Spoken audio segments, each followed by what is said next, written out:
నేను సంపాతిని, నాకు విశేషమైనటువంటి దృష్టి శక్తి, నేను ఇక్కడ కూర్చుని చూస్తున్నాను, అదిగో లంకాపట్టణంలో సీతమ్మ ఉంది, నా మాట నమ్మండి, మీరు బయలుదేరండి, లంకలో అన్వేషించండి, మీకు సీతమ్మ కనపడుతుంది అంది. ఆ మాట సంపాతి చెప్పగానే కాలిపోయిన రెక్కలు మళ్ళీ వచ్చాయి కిష్కింధకాండ చివరిలో. అంటే రామకార్యం మీద వెడుతున్నటువంటి వాళ్ళకి మాట సాయం చేసినంత మాత్రం చేత కాలిపోయిన రెక్కలు మళ్ళీ పుట్టాయి. తెగిపోయిన రెక్క పెరగచ్చు, ఊడిపోయిన రెక్క మళ్ళీ అంటించచ్చు, ఏదో శస్త్రచికిత్స చేసి. అవి కాలిపోయాయి కాబట్టి ఇక మొలవో పక్షికి. కానీ అది చేసిన పని ఏమిటంటే రామకార్యం మీద వెడుతున్న వాళ్ళకి గుక్కెడు మంచినీళ్లు కాదు ఇచ్చింది, ఒక్క మాట సాయం చేసింది. మాట సాయం చేసినంత మాత్రం చేత కాలిపోయిన రెక్కలు వచ్చాయి. అంటే రామ కార్యం మీద వెడుతున్న వాళ్ళకి చేసేటటువంటి ఉపకారమునకు ఉండేటటువంటి బలం, రామ కథ తెలిసో తెలియకో చెప్పుకున్నంత మాత్రం చేత కలిగేటటువంటి ఫలం ఆవిష్కరించారు కిష్కింధకాండ చివరిలో. కాబట్టి ఇప్పుడు సంపాతి వాక్కులు విని వాళ్ళందరూ దక్షిణ సముద్రానికి ఉత్తర తీరంలో కూర్చున్నారు. 100 యోజనముల లవణ సముద్రాన్ని దాటి వెళ్ళాలి. ఎవరు 100 యోజనముల సముద్రాన్ని దాటి వెడతారు? అందరూ ఎవరి బలాన్ని వాళ్ళు చెప్తున్నారు. అందులో పెద్ద పెద్ద వానరులు ఉన్నారు. వాళ్ళందరూ ఏదో 30 అన్నారు, 40 అన్నారు, 50 అన్నారు, 60 అన్నారు, 70 అన్నారు. అంగదుడు అన్నాడు, నేను 100 యోజనములు దాటి లంకాపట్టణానికి వెడతాను, కానీ తిరిగి రాగలనో రాలేనో చెప్పలేనన్నాడు. అందరూ అంతమంది పరివారం ఉండగా, పరివారం ఇక్కడ కూర్చుంటే ప్రభువు వెళ్ళి కార్యం చేస్తుంటే ఇంకెందుకు ఈ పరివారం, అలా నువ్వు వెళ్ళకూడదన్నాడు పెద్దవాడు జాంబవంతుడు. మరి ఎవరు వెడతారు? ఒక్క స్వామి హనుమ మాత్రం సముద్ర తీరంలో మిగిలిన వానరులకందరికీ దూరంగా కూర్చుని రామనామ జపం చేస్తున్నారు. ఎందుకని? ఆయనకి చిన్నతనంలో శాపం ఉంది. దేవతలందరూ ఇచ్చినటువంటి వరముల చేత విపరీతమైన బలం ఏర్పడిపోయింది. ఆ బలం ఏం చెయ్యాలో తెలియక చిన్నతనంలో మహర్షులు మడిబట్టలు ఆరేసుకుంటే వాటిని చింపేసేవారు, యజ్ఞకుండాలు కనపడితే తిరగతోసేసేవారు. ఇప్పుడు ఈ పిల్లవాడికి ఇంత బలం అనవసరం, వీడు పెద్దవాడైన తర్వాత వీడికి అవసరం వచ్చినప్పుడు గుర్తొస్తే చాలని వాళ్ళు శేపురీరం రఘుశ్రేష్ఠ నాతి క్రుద్ధాతి మంజవహ అంటారు ఉత్తరాఖండలో. వాళ్ళు ఏం కోపంతో కాదు, ఇప్పుడు ఇందుకు ఈ పిల్లాడికి ఇంత బలం, అవసరం వచ్చినప్పుడు గుర్తొస్తుంది. ఈ పిల్లవాడి బలాన్ని వీడికి మళ్ళీ జ్ఞాపకం చేస్తే వీడికి జ్ఞాపకం వచ్చి శాపం పోతుంది అని శాపం ఇచ్చారు. తన బలం తనకి తెలియదు. అందుకే వాలి తరువుకొస్తున్నప్పుడు కూడా కిష్కింధకాండలో సుగ్రీవుడు పారిపోతుంటే హనుమ కూడా వెళ్ళిపోయారు తప్ప వాలికి ఎదురు తిరగలేదు. తన బలం తనకి తెలియదు. ఇప్పుడు జాంబవంతుడు హనుమ దగ్గరికి వెళ్ళారు. వెళ్ళి, నాయనా హనుమ, వానరజాతి యొక్క పరువు ప్రతిష్టలన్నీ నీ చేతుల మీద ఉన్నాయి, ఇంతటి బలసంపన్నుడవి, ఈ లోకంలో ముగ్గురున్నారు గమనవేగం ఉన్నవారు, అంత వేగంగా వెళ్ళగలిగినటువంటి ప్రాణి 4వది లేదు. మొట్టమొదటి వాడు వాయుదేవుడు నీ తండ్రి, 2వ వాడు గరుత్మంతుడు, 3వ వాడు నువ్వు. ఇంతటి వేగం కలిగిన వాడివి, ఇంత బలం కలిగిన వాడివి, ఇంత బుద్ధిబలం ఉన్నటువంటి వాడివి, నువ్వు వానరజాతి పరువు ప్రతిష్టలు రామకార్యం ఆలోచించకుండా చేతకాని వాడిలా ఇలా కూర్చుంటావా? నీ తల్లి పుంజకస్థల, ఆమె అప్సరస, ఒకానొక శాపకారణం చేత ఈ భూమి మీద జన్మించింది. ఈ భూమి మీద జన్మించి నీ తండ్రి అయినటువంటి కేసరికి భార్య అయింది.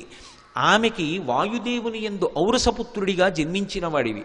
పుట్టగానే అపారమైనటువంటి వేగంతో సూర్యమండలం వైపు ప్రయాణం చేసి ఉదయిస్తున్న సూర్యబింబం తినే ఫలం అనుకుని వెళ్ళావు. ఇంద్రుడు వజ్రం పెట్టి కొడితే హనువులంటే నీ యొక్క దవడ సొట్టబడి కింద పడ్డావు కాబట్టి నీకు హనుమ అని పేరొచ్చింది.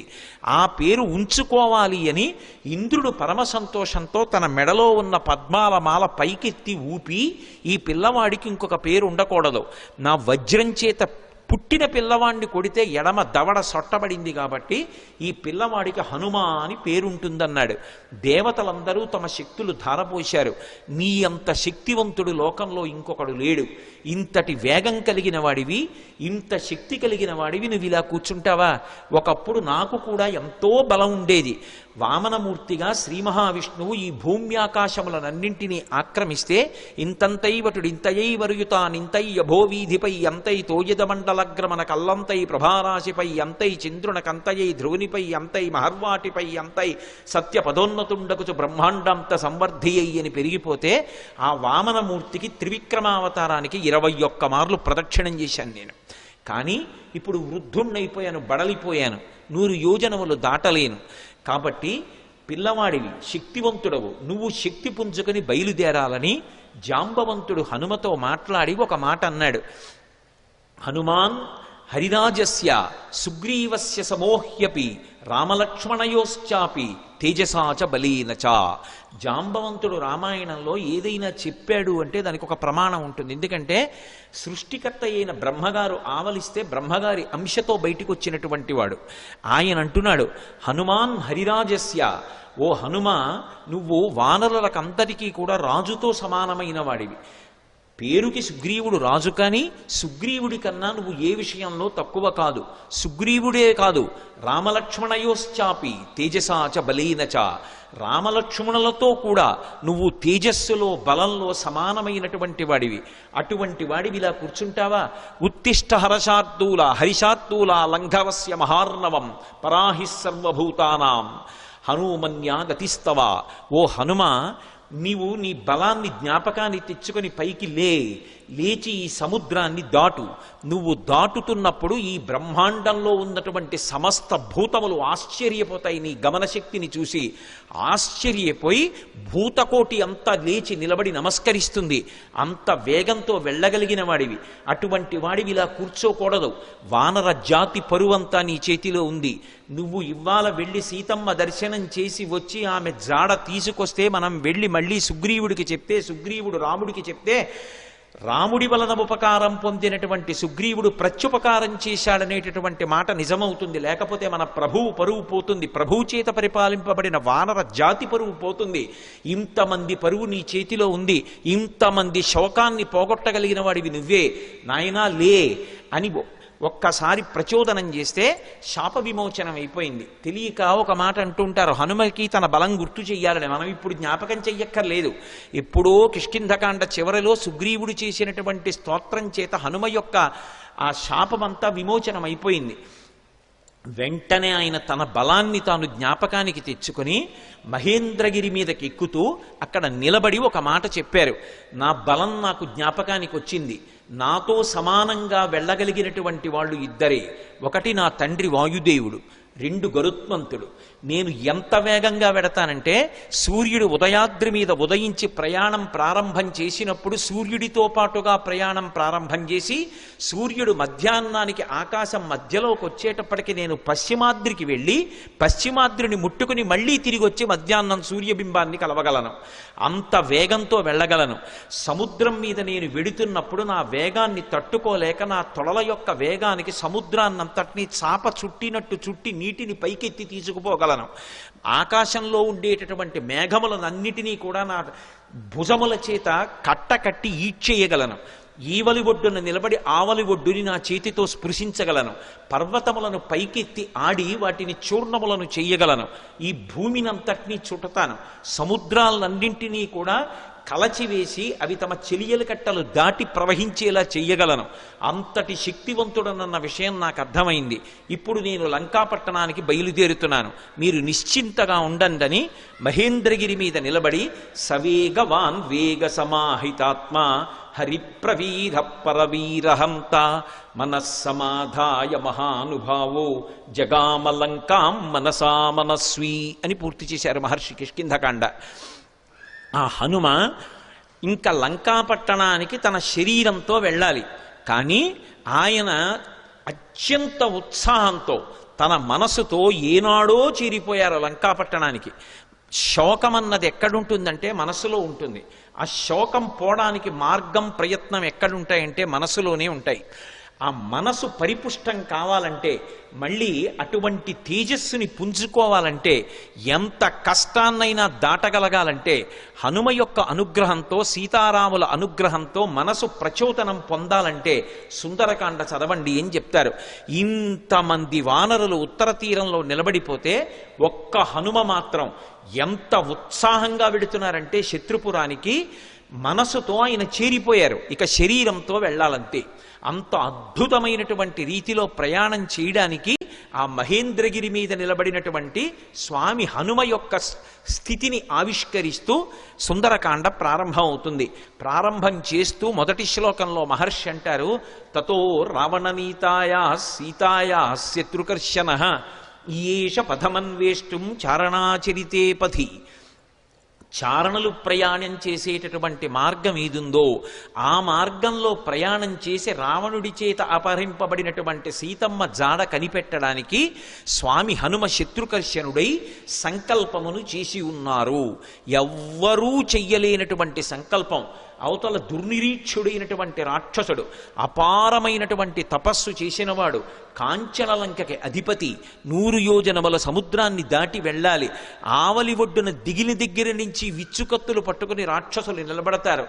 ఎవడి తేజస్సు చూసినంత మాత్రం చేత యమధర్మరాజు గారు కూడా కాకిలో దూరి పారిపోయాడో అంతటి మహాతేజస్సంపన్నుడు. తన జీవితం మొత్తం మీద రామచంద్రమూర్తి చేతిలో చనిపోకముందు అతను ఓడిపోయింది 2 చేతిలోనే. ఒకటి వాలి చేతిలో ఓడిపోయాడు, 2 కార్తవీర్యార్జునుడి చేతిలో ఓడిపోయాడు. దిక్పాలకుర్ని కూడా ఓడించాడు, దేవతల్ని ఓడించాడు, ఇంద్రుణ్ణి ఓడించాడు. అంతటి శక్తివంతుడు, దుర్నిరీక్షుడు, అసలు చూడ్డం కూడా సాధ్యం కాదు. అంతటి తేజస్సుతో వెలిగిపోతుంటాడు. కొన్ని కోట్ల మంది రాక్షసులు నిరంతరం పరివేష్టించి ఉండి లంకాపట్టణాన్ని కాపలా కాస్తూ ఉంటారు. అటువంటి లంకాపట్టణంలో అతను ప్రాణ సమానంగా భావించి దాచినటువంటి సీతమ్మ యొక్క జాడ కనిపెట్టాలనేటటువంటి సంకల్పం చేసుకుని బయలుదేరుతున్నారంటే అటువంటి సంకల్పం చెయ్యగలిగినటువంటి వాడు వేరొకడెక్కడుంటాడు. అందుకని ఈయేష, ఎంత గొప్ప సంకల్పం చేశారు. అందుకని ఈయేష పథమన్వేష్టం చారణాచరితే పథి. చారణాచరితే పథి అంటే చారణులు అంటే దేవగాయకులు. రామాయణంలోనే అనేక చోట్ల వాళ్ళ ప్రస్తావన వస్తుంది. శంకర భగవత్పాదులు చేసినటువంటి నవరత్నమాలికా స్తోత్రంలో కూడా చారణుల గురించినటువంటి ప్రస్తావన ఉంటుంది. చారణులు ఎప్పుడు శుభవార్తలు చెప్తూ ఉంటారు. సుందరకాండ ప్రారంభమే శుభవార్తలు దేవతలకి చెప్పేటటువంటి చారణుల యొక్క ఒక్కసారి వాళ్ళ స్మరణతో ప్రారంభమవుతుంది. అంటే సుందరకాండ ఎవరు చదువుతున్నారో ఎవరు వింటున్నారో వాళ్ళు శుభవార్త వింటారు అన్నది అన్యాపదేశంగా వాల్మీకి మహర్షి జాతికి ఇస్తున్నటువంటి అభయం. ఆ చారణులు దేవగాయకులు. వాళ్ళు భూమికి దగ్గరగా తిరుగుతూ ఉంటారు. వారు భూమి మీద దిగరు, ఆకాశ మార్గంలో వెడుతూ ఉంటారు.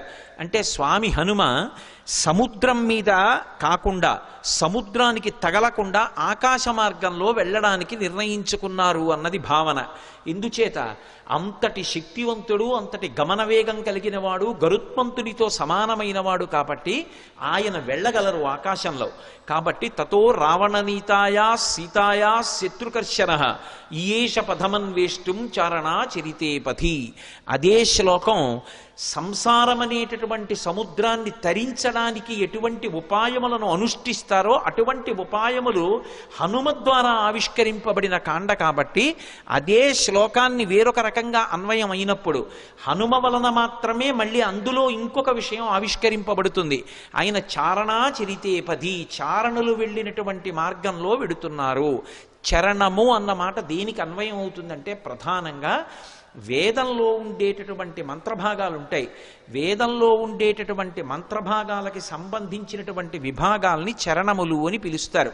చారణాచరితే పథి అంటే వేదము చేత చెప్పబడినటువంటి సంప్రదాయబద్ధమైనటువంటి మార్గంలో ప్రయాణం చేసి బ్రహ్మ విద్యాస్వరూపిణి అయినటువంటి సీతమ్మ జాడ తెలుసుకోవడానికి ఒక గొప్ప ఉపాసకుడు ఉపాసన ప్రారంభం చేశాడు. అంతర్ముఖత్వాన్ని, లంక అనబడేటటువంటి ఈ శరీరం లోపలికి వెళ్ళి ఇక్కడే ఉన్నటువంటి సీతమ్మ యొక్క దర్శనానికి వెడుతున్నాడు. అలా వెడుతున్నవాడు మహాసాధకుడు, మహాపురుషుడు. ఆయన తప్ప మిగిలిన వాళ్ళు ఈ కంటితో ఎదురుగుండా ఉన్న వాటిని చూసి ఆనందపడుతుంటే, భోగం అనుభవిస్తుంటే ఆయన ఈ కన్నులు మూసి వేదము చేత చెప్పబడినటువంటి మంత్రములను ప్రమాణంగా తీసుకుని చారణాచరితే పథి, ఆ వేదము చెప్పిన సంప్రదాయ పద్ధతిలో అంతర్ముఖత్వంతో లోపల ఉన్నటువంటి బ్రహ్మ విద్యాస్వరూపిణి అయినటువంటి జగన్మాత దర్శనానికి బయలుదేరుతున్నారు. ఇది చెప్పడం ఆ శ్లోకానికి ఉన్నటువంటి ఆంతరమైనటువంటి అర్థం. అందులో రావణ అన్న చోట మధ్యలో ఉన్నటువంటి వా గాయత్రీ మహామంత్రంలో ఉన్నటువంటి బీజాక్షరం. అక్కడికి వచ్చేటప్పటికి బీజాక్షరం ప్రతిపాదింపబడింది. గాయత్రీ మంత్రం ఒక్కదానికి ఒక ప్రత్యేకత. 24 అక్షరాలు బీజాక్షరాలే. 24 అక్షరాలకి ఋషులున్నారు, 24 అక్షరాలకి అధిష్టాన దైవాలు ఉన్నారు. ప్రత్యేకించి ఈ వా అన్న అక్షరాన్ని రోజు గాయత్రీ మహామంత్రంలో అంతర్భాగంగా ఎవరు జపం చేస్తారో వాళ్ళకి అజ్ఞానము తొలగిపోతుంది, తొలగిపోయి జ్ఞానము కలుగుతుంది. అంత గొప్పగా అజ్ఞానమును తొలగించగలిగినటువంటి ఒక యోగిస్వరూపయ్యి అటువంటి మార్గాన్ని మనకి ప్రచోదనం చేస్తూ ఉపాసనా రహస్యములను ఆవిష్కృతమయ్యేటటువంటి రీతిలో స్వామి హనుమ లంకాపట్టణానికి బయలుదేరుతున్నారన్నది ఆ శ్లోకంలో సంకేతం. అందుకని తతో రావణనీతాయా సీతాయా శత్రుకర్షణ ఈయేష పథమన్వేష్టం చారణా చరితే పథి. శత్రుకర్షణ, శత్రుకర్షణ అంటే శత్రువులను అణచినవాడు. ఏవి శత్రువులు? కామక్రోధ లోభ మదమోహమాత్సర్యములే శత్రువులు. కానీ లోకంలో అందరికీ ఎవడి కామం వాడికి సంతోషంలా అనిపిస్తే అవి శత్రువులని భావించి వాటిని పక్కకి పెట్టి భగవద్దర్శనం కోసమని శ్రమిస్తున్నవాడెవరున్నాడో వాడు ఉపాసకుడు. అందుచేత ఆయన శత్రుకర్షణుడు. శత్రుకర్షణుడైనటువంటి హనుమ బయలుదేరుచున్నారు. ఈ శ్లోకంలో గొప్ప విషయం ఏమిటంటే, అసలు ఎప్పుడూ రామాయణం వినని వాడికి ఈ శ్లోకంతో కథ మొదలుపెట్టారనుకోండి, అందులో హనుమ పేరు లేదు. మీరు పూర్వాపరాలు చెప్తే తప్ప ఎవరు బయలుదేరుతున్నారో తెలియదు. కానీ ఈ జాతి గొప్పతనం ఏమిటంటే రామాయణం తెలియని వారు ఉండరు కాబట్టి హనుమ బయలుదేరుతున్నారు అని నేను చెప్పేసేయచ్చు. యథార్థంగా ఆలోచిస్తే అందులో ఎక్కడుంది హనుమ పేరు? ఆ ప్రారంభ శ్లోకంలో తతో రావణనీతాయా సీతాయా శత్రుకర్షణ ఈయేష పథమన్వేష్టం చారణా చరితే పథి. ఆయన బయలుదేరుతున్నారు. ఎవరాయన? హనుమ. అంటే కిష్కింధకాండతో అన్వయం చేయి. సుందరకాండని సుందరకాండగా మొదలుపెట్టేయవద్దు. సుందరకాండ గొప్పతనం తెలియాలంటే, రామకథా బలం తెలియాలంటే, హనుమ యొక్క వైభవం తెలియాలంటే, అందరూ సంతోషాన్ని పొందడం మొదలైందని తెలియాలంటే, ఆయన ప్రయాణించేటటువంటి ఆయన శక్తి నీకు తెలియాలంటే కిష్కింధకాండతో అన్వయం చేసే సుందరకాండ మొదలుపెట్టు సుమా. అన్యాపదేశంగా మహర్షి యొక్క సంకేతం. ఇప్పుడు స్వామి బయలుదేరడానికి సిద్ధంగా ఉన్నారు. ఆ నిలబడినటువంటి స్వామి యొక్క మూర్తిని వర్ణిస్తూ అంటారు ఆయన, దుష్కరం నిష్ప్రతిద్వంద్వం చికీర్షం కర్మవానర సముదగ్ర శిరోగ్రీవో గవాంపతిరివా బభౌ అంటారు. ఆయన తల బాగా రిక్కించి 2 చేతులు నడుం మీద పెట్టి బలాన్ని పుంజుకుని దూరంగా 100 యోజనముల సముద్రాన్ని చూస్తూ ఆ దక్షిణ దిక్కు వంక చూస్తూ నిలబడితేట ఆయన ఎలా ఉన్నారంటే, ఎదురుగుండా ఒక పెద్ద ఆబోతు నిలబడిందా అన్నట్టుగా ఉన్నారట. ఆబోతు నిలబడిందా అన్నట్టుగా ఉన్నారన్న దాంట్లో ఒక సంకేతం. ఆబోతు అంటే నందీశ్వరుడు. నందీశ్వరుడు అంటే లోపల ఆనందం పొందుతూ ఉంటాడు. నంది శివాలయంలో ఎప్పుడు శివలింగాన్ని చూస్తూ ఉంటాడు. ఆయన దగ్గరికి వెళ్ళి మీరు మేళం చెయ్యండి, రోహిణీ కార్తెలో ఎండ రానివ్వండి, రోళ్లు పగిలిపోతుండనివ్వండి, హోరుమని వర్షం పడుతుండనివ్వండి, భక్తి ఎక్కువైపోయాయని తోక కింద దీపం పెట్టండి, అరటిపండు ముక్క తీసుకెళ్ళి ఆయన మూతికి రాసేసి గాజు ఈగలు ముక్కులో దూరనివ్వండి, ఆయన తల కూడా ఇలా కనపడవు. పృష్ఠభాగాన్ని ప్రపంచానికి ఇస్తాడు, దృష్టిని శివలింగం మీద పెడతాడు. దుష్కరం నిష్ప్రతిద్వంద్వం చికీర్షం కర్మవానర సముదగ్ర శిరోగ్రీవో గవాంపతిరివా బభౌ. అసలు ఆ శ్లోకాన్ని చదవడం కష్టం. అంటే అది సామాన్యమైన విషయం కాదు సుమా, అందరూ చేయగలిగిన విషయం కాదు. కాంచనలంకలో రావణుని చేత బంధీకృత అయినటువంటి సీతమ్మ తల్లి దర్శనం చేస్తానని ధైర్యంగా సంకల్పం చేసి నిలబడగలగడమే అంత తేలికైన విషయం కాదు. అటువంటి సంకల్పం చేసినటువంటి వాడు కేవలం తాను ఆచరించవలసినటువంటి ప్రణాళిక మీద దృష్టి పెట్టి తాను 100 యోజనముల సముద్రాన్ని దాటి వెళ్ళవలసినటువంటి విషయం మీద ఆలోచిస్తున్నారు తప్ప పిరికితనం కాని, వెళ్ళగలనా అని కాని, వెళ్ళలేనా అని కాని, అసలు రెండవ ఆలోచనకి తావులేని రీతిలో శివాలయంలో నంది ఎలా ఉంటాడో అలా ఆబోతులా కొండ మీద నిలబడి ఉన్నారు. అలా ఆయన్ని చూస్తే నీటి మడుగు మధ్యలో నిలబడిన ఏనుగా అన్నట్టుగా ఉన్నారట. దుష్కరం నిష్ప్రతిద్వంద్వం చికీర్షం కర్మవానర సముదగ్ర శిరోగ్రీవో గవాం పతిరిభావభౌ అథ వైడూర్యవర్ణేషు షద్బలేషు మహాబల ధీర సలిలకల్పేషు విచచార యథాసుఖం అంటారు మహర్షి. అథ వైఢూర్యవర్ణేషు షద్బలేషు మహాబల, ఆకుపచ్చని రంగులో ఉన్నటువంటి మెత్తటి పచ్చిక బయళ్ళున్నాయి అక్కడ. ఆ పచ్చిక బయళ్ల మీద స్వేచ్ఛగా ధీర పరమధైర్యంతో కూడుకున్నటువంటి వారై యథేచ్ఛగా దాని మీద కాసేపు అటూ ఇటూ నడిచారట. ఆయన నడుస్తున్నప్పుడు ఆయన గుండెలకి ఉరిపిడి పడి అనేకమైనటువంటి చెట్లు కూలిపోయాయి. ఆయన యొక్క పదఘట్టనల చేత వచ్చినటువంటి శబ్దాలకి భయపడి క్రూర మృగాలన్నీ కూడా భయంతో పెద్ద రవం చేస్తున్నాయి. ఆయన మాత్రం ధీరుడై పచ్చిగడ్డిలో అటూ ఇటూ తిరిగారు.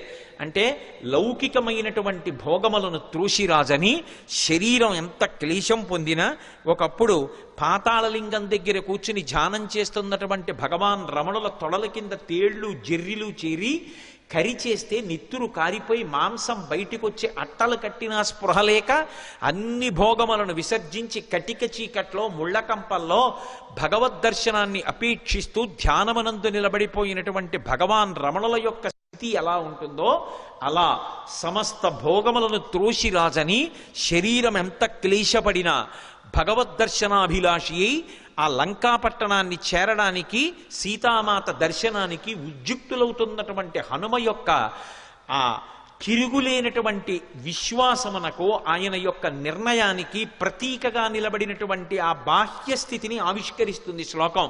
అందుకని అథ వైడూర్యవర్ణేషు షద్బలేషు మహాబల ధీర సలిలకల్పేషు విచచార యథాసుఖం. ఆయన బయలుదేరడానికి సిద్ధపడి ఒక్కసారి దక్షిణ దిక్కు వంక చూశారు. స సూర్యాయ మహేంద్రాయ పవనాయ స్వయంభువే భూతేభ్యశ్చంజలిం కృత్వా చకార గమనే మతిం. ఇక బయలుదేరడానికి సిద్ధపడుతున్నారు. సిద్ధపడుతూ ఒక్క నమస్కారం చేశారు. ఇది మనకి సంప్రదాయాన్ని చెప్తుంది. లోకంలో అన్నిటికన్నా గొప్పది ఇది అంటే నమస్కారం. నమస్కారం అంటే దానికి ఒక భంగిమ ఉంది. ఒకేలా నమస్కారం పెట్టాలని లేదు. కానీ నమస్కారం ఎలా చేయాలన్నది మాత్రం శాస్త్రం చెప్పింది.